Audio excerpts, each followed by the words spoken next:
എന്റെ പേര് ഗ്രീഷ്മ. എനിക്ക് വയസ്സ് 24. ജീവന തുല്യം സ്നേഹിച്ച കാമുകന് ഞാൻ കൊടുത്തു കഷായം. നല്ല വിഷം ചേർത്ത കഷായം. ഇപ്പോൾ പേര് കഷായം ഗ്രീഷ്മ. നമസ്കാരം. UNA ചാനലിന്റെ പുതിയൊരു എപ്പിസോഡിലേക്ക് എല്ലാവർക്കും സ്വാഗതം. ഞാൻ സുഹാസ് മഞ്ചേരി. ഇങ്ങനെയുണ്ടോ പെണ്ണ്?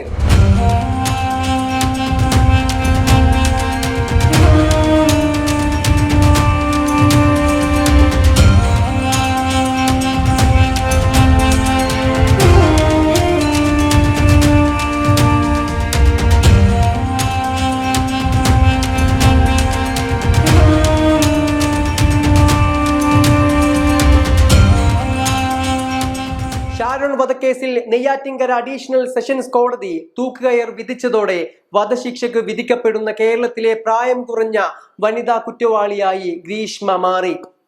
കേരളത്തിൽ വളരെ അപൂർവമായി മാത്രമാണ് സ്ത്രീകളെ വധശിക്ഷയ്ക്ക് വിധിച്ചിരുന്നത്. നിലവിൽ ഒരു സ്ത്രീ മാത്രമാണ് കേരളത്തിലെ ജയിലുകളിൽ വധശിക്ഷ കാത്തു കഴിയുന്നത്. വിഴിഞ്ഞം മുല്ലൂർ ശാന്തകുമാരി വധക്കേസിൽ കോവളം സ്വദേശി റഫീഖ ബീവിയാണിത്. അങ്ങനെ പാറശാല ഷാരോൺ രാജ് വധക്കേസിൽ എല്ലാവരും ആഗ്രഹിച്ച വിധിയാണ് വന്നിരിക്കുന്നത്. ഒന്നാം പ്രതി ഗ്രീഷ്മയ്ക്ക് വധശിക്ഷ. ഗ്രീഷ്മയ്ക്കെതിരെ 48 സാഹചര്യ തെളിവുകൾ ഉണ്ടെന്നും അപൂർവങ്ങളിൽ അപൂർവമായ കേസാണെന്നും കോടതി വിധിന്യായത്തിൽ ചൂണ്ടിക്കാട്ടി. നെയ്യാറ്റിൻകര അഡീഷണൽ സെഷൻസ് കോടതി ജഡ്ജി AM ബഷീറാണ് വധശിക്ഷ വിധിച്ചത്. വധശിക്ഷക്കൊപ്പം 2 ലക്ഷം രൂപ പിഴയും ഗ്രീഷ്മയ്ക്ക് കോടതി വിധിച്ചു. ഷാരോണിനെ ഒഴിവാക്കാൻ കാമുകിയായ ഗ്രീഷ്മ കഷായത്തിൽ കളനാശിനി കലർത്തി കൊലപ്പെടുത്തിയെന്നാണ് കണ്ടെത്തൽ. ഗ്രീഷ്മയെ കൂടാതെ മൂന്നാം പ്രതിയും ഗ്രീഷ്മയുടെ അമ്മാവനുമായ നിർമ്മലകുമാരൻ നായരെയും നെയ്യാറ്റിൻകര അഡീഷണൽ സെഷൻസ് കോടതി കുറ്റക്കാരനാണെന്ന് കണ്ടെത്തിയിരുന്നു. 3 വർഷം തടവും 50,000 രൂപ പിഴയുമാണ് ശിക്ഷ വിധിച്ചിരുന്നത്. കേസിലെ 2ാം പ്രതിയായിരുന്ന ഗ്രീഷ്മയുടെ അമ്മയെ തെളിവുകളുടെ അഭാവത്തിൽ കോടതി വെറുതെ വിട്ടിരുന്നു. കേസിനാസ്പദമായ സംഭവം നടക്കുന്നത് 2022 ഒക്ടോബർ 14 ആ ദിവസം ഷാരോണിനെ വീട്ടിലേക്ക് വിളിച്ചു വരുത്തി ഗ്രീഷ്മ വിഷം കലർത്തിയ കഷായം നൽകുകയായിരുന്നു. ഒക്ടോബർ 25 മരണം സംഭവിച്ചു. കൊലപാതകത്തിന് പുറമെ തട്ടിക്കൊണ്ടുപോകൽ, തെളിവ് നശിപ്പിക്കൽ അടക്കം വിവിധ വകുപ്പുകൾ പ്രകാരമുള്ള കുറ്റങ്ങൾ ഗ്രീഷ്മ ചെയ്തതായി കോടതി വ്യക്തമാക്കിയിട്ടുണ്ട്. അമ്മാവനായ നിർമ്മലകുമാരൻ നായർ തെളിവ് നശിപ്പിച്ചതെന്നും കണ്ടെത്തി. വിധി പ്രസ്താവത്തിൽ കോടതി പറഞ്ഞത് കൂടെ നമുക്ക് നോക്കാം. കേരള പോലീസ് അന്വേഷണം അതിസമർത്ഥമായി നടത്തി. മാറിയ കാലത്തിനനുസരിച്ച് അന്വേഷണ രീതി മാറ്റി. സാഹചര്യ തെളിവുകൾ നല്ല രീതിയിൽ ഉപയോഗിക്കുകയും ചെയ്തു. കുറ്റകൃത്യം ചെയ്ത അന്നു മുതൽ തനിക്ക് എതിരായ തെളിവുകൾ താൻ സ്വയം ചുമന്ന് നടക്കുകയായിരുന്നു എന്ന് പ്രതി അറിഞ്ഞിരുന്നു.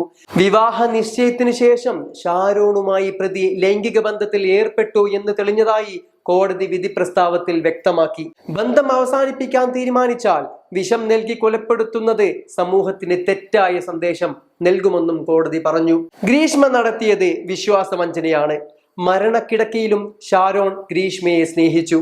ഗ്രീഷ്മ ശിക്ഷിക്കപ്പെടാൻ ഷാരോൺ ആഗ്രഹിച്ചില്ല. ഷാരോണിന് പരാതി ഉണ്ടോ ഇല്ലയോ എന്നത് കോടതിക്ക് മുമ്പിൽ പ്രസക്തമല്ല. അതേസമയം സ്നേഹബന്ധം തുടരുമ്പോഴും ഷാരോണിനെ കൊലപ്പെടുത്താൻ ഗ്രീഷ്മ ശ്രമിച്ചു. ലൈംഗിക ബന്ധത്തിൽ ഏർപ്പെടാം എന്ന് പറഞ്ഞാണ് ഷാരോണിനെ വിളിച്ചു വരുത്തിയത്. ജ്യൂസിൽ എന്തോ പ്രശ്നമുണ്ടെന്ന് ഷാരോണിന് ബോധ്യമുണ്ടായിരുന്നു. അതുകൊണ്ടാണ് ഷാരോൺ വീഡിയോ ചിത്രീകരിച്ചതെന്നും കോടതി ചൂണ്ടിക്കാട്ടി. 11 ദിവസം, അതായത് 11 ദിവസം ഒരു തുള്ളി വെള്ളം ഇറക്കാനാകാതെ ഷാരോൺ ആശുപത്രിയിൽ കിടന്നു. വിശ്വാസവഞ്ചനയാണ് ഗ്രീഷ്മ നടത്തിയത്. ഗ്രീഷ്മയെ വാവ എന്നായിരുന്നു ഷാരോൺ വിളിച്ചത്. പ്രകോപനമൊന്നുമില്ലാതെയാണ് കൊലപാതകം നടത്തിയത്. ഗ്രീഷ്മയെ ഷാരോൺ മർദ്ദിച്ചതിന് തെളിവില്ലെന്നും കോടതി പറഞ്ഞു. കുറ്റകൃത്യം ചെയ്തിട്ടും അവസാനം വരെ പിടിച്ചു നിൽക്കാൻ ശ്രമിച്ച കൗശലം വിജയിച്ചില്ല. ഒക്ടോബർ 14 ഗ്രീഷ്മ വീട്ടിലേക്ക് വിളിച്ചപ്പോൾ കൊലപ്പെടുത്താനാണ് വിളിക്കുന്നതെന്ന് ഷാരോണിന് അറിവില്ലായിരുന്നു. സ്നേഹിക്കുന്ന ഒരാളെയും വിശ്വസിക്കാൻ കൊള്ളില്ല എന്ന സന്ദേശമാണ് ഈ കേസ് നൽകിയത്. പ്രതിയുടെ പ്രായം കോടതിക്ക് കണക്കിലെടുക്കാനാകില്ല. എനിക്ക് പ്രതിയെ മാത്രം കണ്ടാൽ പോരാ, മറ്റ് കുറ്റകൃത്യത്തിൽ നേരത്തെ ഉൾപ്പെട്ടിട്ടില്ല എന്ന വാദവും കണക്കിലെടുക്കാൻ കഴിയില്ല. ഗ്രീഷ്മ നേരത്തെ ഒരു വധശ്രമം നടത്തി. ഗ്രീഷ്മ വീണ്ടും കുറ്റകൃത്യം ചെയ്തു. ഗ്രീഷ്മ എന്താണോ സെർച്ച് ചെയ്തത് അത് തന്നെയാണ് ഷാരോണിന് അനുഭവിച്ചത്. ഷാരോണിന്റെ ചുണ്ട് മുതൽ ലൈംഗിക അവയവം വരെ വേദനയുണ്ടായിരുന്നതായി പോസ്റ്റ്മോർട്ടം റിപ്പോർട്ട് ഉണ്ടായിരുന്നു എന്നാണ് കോടതി പറഞ്ഞത്. ഇനി പ്രോസിക്യൂഷൻ എന്താണ് ഗ്രീഷ്മയ്ക്കെതിരെ പറഞ്ഞത് കൂടി നമുക്ക് നോക്കാം. ഗ്രീഷ്മയ്ക്ക് വധശിക്ഷ നൽകണമെന്നാണ് പ്രോസിക്യൂഷൻ ആവശ്യപ്പെട്ടത്. എന്നാൽ ശിക്ഷയിൽ പരമാവധി ഇളവ് നൽകണമെന്നായിരുന്നു ഗ്രീഷ്മയുടെ ആവശ്യം. ഗ്രീഷ്മയ്ക്ക് പരമാവധി ശിക്ഷയായ വധശിക്ഷ നൽകണമെന്നായിരുന്നു പ്രോസിക്യൂഷന്റെ വാദം. കേസ് അപൂർവങ്ങളിൽ അപൂർവമാണെന്നും ശിക്ഷാവിധിക്ക് മുന്നോടിയായുള്ള അന്തിമവാദത്തിൽ പ്രോസിക്യൂഷൻ കോടതിയിൽ പറഞ്ഞു. ഷാരോണിനും സ്വപ്നങ്ങൾ ഉണ്ടായിരുന്നു. ആ സ്വപ്നങ്ങളാണ് ഗ്രീഷ്മ തകർത്തത്. പ്രതിക്ക് ഒരു ഘട്ടത്തിലും മനസ്താപം ഉണ്ടായിട്ടില്ല. അതിനാൽ ഒരു ദയയും അർഹിക്കുന്നില്ലെന്നും പ്രതിക്ക് വധശിക്ഷ നൽകണമെന്നും പ്രോസിക്യൂഷൻ വാദിച്ചു. ഗ്രീഷ്മ ചെയ്തത് അതിസമർത്ഥമായ കൊലപാതകമാണ്. ആന്തരികാവയവങ്ങൾ അയുകയാണ് ഷാരോൺ മരിച്ചത്. പ്രായക്കുറവ്, മികച്ച വിദ്യാഭ്യാസം തുടങ്ങിയവ പ്രതിക്ക് പരമാവധി ശിക്ഷ നൽകാതിരിക്കാൻ തടസ്സമല്ലെന്നും കോടതി പറഞ്ഞു. തട്ടിക്കൊണ്ടുപോകൽ, വിഷം നൽകൽ, കൊലപാതകം, പോലീസിനെ തെറ്റിദ്ധരിപ്പിക്കൽ എന്നീ കുറ്റങ്ങളാണ് ഗ്രീഷ്മയ്ക്കെതിരെ തെളിഞ്ഞത്. വിധി പ്രസ്താവിക്കുന്നതിന് മുമ്പ് ഷാരോണിന്റെ കുടുംബാംഗങ്ങളെ ചേംബറിലേക്ക് ജഡ്ജി വിളിപ്പിച്ചിരുന്നു. ഷാരോണിന്റെ അച്ഛനും അമ്മയും സഹോദരനും വിധി കേൾക്കാൻ കോടതിയിലെത്തി. വിധികളെല്ലാം കേട്ട് ഷാരോണിന്റെ കുടുംബം കോടതിക്ക് അകത്തിരുന്ന് പൊട്ടിക്കരഞ്ഞു. കോടതിക്ക് മുന്നിൽ തൊഴുകയോടെ കുടുംബം നന്ദി പറയുകയാണ് ഉണ്ടായത്. ഗ്രീഷ്മയെ പിന്നീട് പൂജപ്പുര സെൻട്രൽ ജയിലിലേക്ക് മാറ്റി. എന്നാൽ പരമാവധി ഇളവ് നൽകണമെന്നാണ് ഗ്രീഷ്മയുടെ വാദമുണ്ടായിരുന്നത്. തന്റെ മാതാപിതാക്കളെ നോക്കണമെന്നും അവരുടെ ഏക മകളാണ് താനെന്നുമാണ് ഗ്രീഷ്മ കോടതിയെ ബോധിപ്പിച്ചത്. നേരത്തെ കേസ് അന്വേഷിച്ച ഉദ്യോഗസ്ഥരോട് ഒട്ടും കൂസലില്ലാതെ ഗ്രീഷ്മ പറഞ്ഞ മറുപടി വളരെ വിവാദവും വളരെ വൈറലുമായിരുന്നു. ഷാരോണിനൊപ്പം ജീവിക്കാൻ ഒരു ആഗ്രഹവുമില്ല, ഒഴിവാക്കാൻ പറഞ്ഞിട്ട് ഷാരോൺ പോകുന്നുമില്ല, പിന്നെ കൊല്ലുകയല്ലാതെ മറ്റു മാർഗങ്ങളൊന്നുമില്ലായിരുന്നു. ശിക്ഷ കിട്ടുമെന്നറിയാം, കൂടിപ്പോയാൽ ജീവപര്യന്തം, അതായത് 14 വർഷം. അപ്പോൾ 38 വയസ്സാകുമ്പോൾ ജയിലിൽ നിന്നിറങ്ങും, ഞാൻ അത് കഴിഞ്ഞ് ജീവിച്ചോളാം. ഈ മറുപടി കേട്ട് ഉദ്യോഗസ്ഥർക്ക് പോലും മറുപടി ഇല്ലാതെയായി.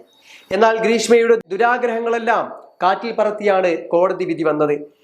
പക്ഷേ ആ വിധിയിൽ പോലും തെല്ലും ആശങ്കയും തെല്ലും സങ്കടവുമില്ലാതെയായിരുന്നു ഗ്രീഷ്മ ആ സമയത്തുണ്ടായിരുന്നത് എന്നാണ് അറിയാൻ പറ്റിയത്. എനിക്ക് പറ്റൂല വാവേ, എന്നെ മറക്കരുത്. തന്റെ മരണത്തിന്റെ അവസാന സമയങ്ങളിൽ പോലും ഷാരോൺ ഗ്രീഷ്മയോട് ചാറ്റിൽ പറയുന്നത് ഇങ്ങനെയാണ്. ആശുപത്രി കിടക്കയിലും ഗ്രീഷ്മയെ ഷാരോൺ വിശ്വസിച്ചിരുന്നു. കൃത്യമായ തിരക്കഥ തയ്യാറാക്കിയായിരുന്നു ഷാരോണിനെ കൊലപ്പെടുത്താൻ ഗ്രീഷ്മ തീരുമാനിച്ചതെന്നാണ് പോലീസ് കണ്ടെത്തൽ. അതായത് എങ്ങനെയാണ് ഗ്രീഷ്മ ഷാരോണിനെ വീട്ടിലേക്ക് വിളിച്ചു വരുത്തിയത് എന്ന കാര്യത്തിലേക്ക് നമുക്കൊന്ന് കണ്ണോടിക്കാം. അമ്മ കല്യാണത്തിന് പോകുമെന്നും പിറ്റേന്ന് രാവിലെ 10:30 വീട്ടിലെത്തണമെന്നും 2022 ഒക്ടോബർ 13 ഗ്രീഷ്മ സന്ദേശം അയക്കുന്നു. തുടർന്ന് 14 രാവിലെ ഷാരോൺ സുഹൃത്തിനൊപ്പം വീട്ടിലെത്തുന്നു. അവിടെ വെച്ചാണ് കീടനാശിനി കലർന്ന കഷായം നൽകുന്നത്. പിന്നാലെ ഷാരോൺ രോഗബാധിതനായി ആശുപത്രിയിലായി.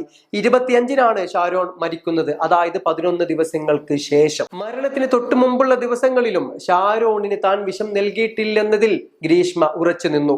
പലതവണയായി ഷാരോൺ കഷായത്തെക്കുറിച്ചും ജ്യൂസിനെ കുറിച്ചും ഗ്രീഷ്മയോട് ചോദിക്കുന്നുണ്ട്. ഇരുവരും തമ്മിലുള്ള ചാറ്റുകളിൽ ഇക്കാര്യം വ്യക്തവുമാണ്.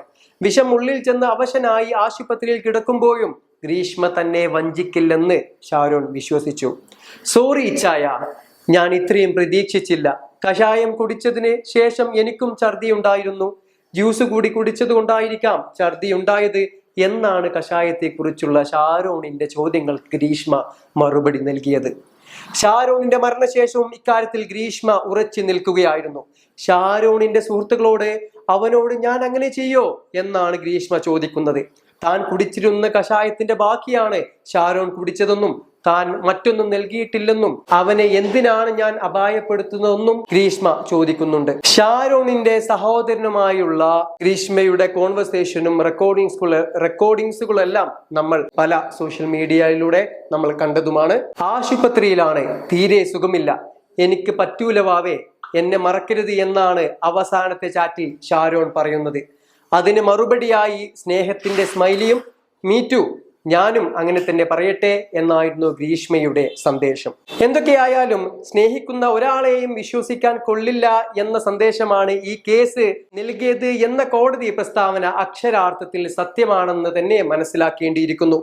നിങ്ങൾ ഏതൊരു ബന്ധത്തിൽ ഇറങ്ങുമ്പോഴും അത് ആരായുമായിക്കോട്ടെ, ഇനി പെണ്ണായിക്കോട്ടെ അല്ലെങ്കിൽ ആണായിക്കോട്ടെ, നിങ്ങൾക്ക് അവരെ ആദ്യം വിശ്വസിക്കാൻ പറ്റുമോ എന്ന് നിങ്ങൾ മനസ്സിലാക്കുക. ആരെയും നമുക്ക് കണ്ണുമടച്ച് വിശ്വസിക്കാൻ പറ്റില്ല. നിങ്ങളുടെ സ്വന്തത്തെക്കാൾ കൂടുതൽ നിങ്ങൾ ആരെയും വിശ്വസിക്കേണ്ടതും സ്നേഹിക്കേണ്ട ആവശ്യവുമില്ല. പെട്ടെന്നൊരു ദിവസം അവർ നിങ്ങളുടെ ജീവിതത്തിൽ നിന്ന് ഇറങ്ങിപ്പോയാൽ നിങ്ങളുടെ മാനസിക നിലയെ തന്നെ അത് ചിലപ്പോൾ മാറ്റിയേക്കാം. നിങ്ങളെ ഇഷ്ടമില്ലെന്നും നിങ്ങളുടെ കൂടെ ജീവിക്കാൻ ഇഷ്ടമില്ലെന്നും ഒരാൾ പറയുകയാണെങ്കിൽ പിന്നെ ആ ജീവിതത്തിൽ നിങ്ങൾ തുടരരുത്, അല്ലെങ്കിൽ ആ ജീവിതത്തിൽ നിങ്ങൾ തുടർന്നു പോകരുത്. മുമ്പൊരാൾ പറഞ്ഞതുപോലെ ലോകത്ത് 800 കോടിയിലധികം ആളുകളുണ്ട്. ഒരാൾ പോയാൽ നിങ്ങൾക്ക് വേണ്ടി മറ്റൊരാൾ നിങ്ങളെ കാത്തിരിക്കുന്നുണ്ടാകും. അതുപോലെ കൊലപാതകം ഒന്നിനും ഒരു അവസാനമല്ലെന്നും നിങ്ങൾ മനസ്സിലാക്കുക. അതുകൊണ്ട് നിങ്ങൾക്ക് യാതൊന്നും നേടാൻ പോകുന്നുമില്ല. ആ ഒന്നാണ് ഷാരോൺ വധക്കേസിലൂടെ ഇപ്പോൾ തെളിയിച്ചത്, അല്ലെങ്കിൽ തെളിവായി നമുക്ക് മുന്നിൽ നിൽക്കുന്നത്.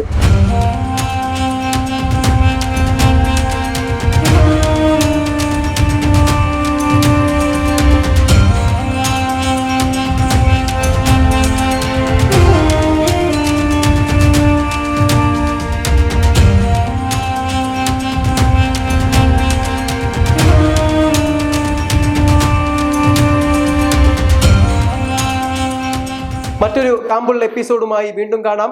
അതുവരെ this is signing from Suhas Manjeri.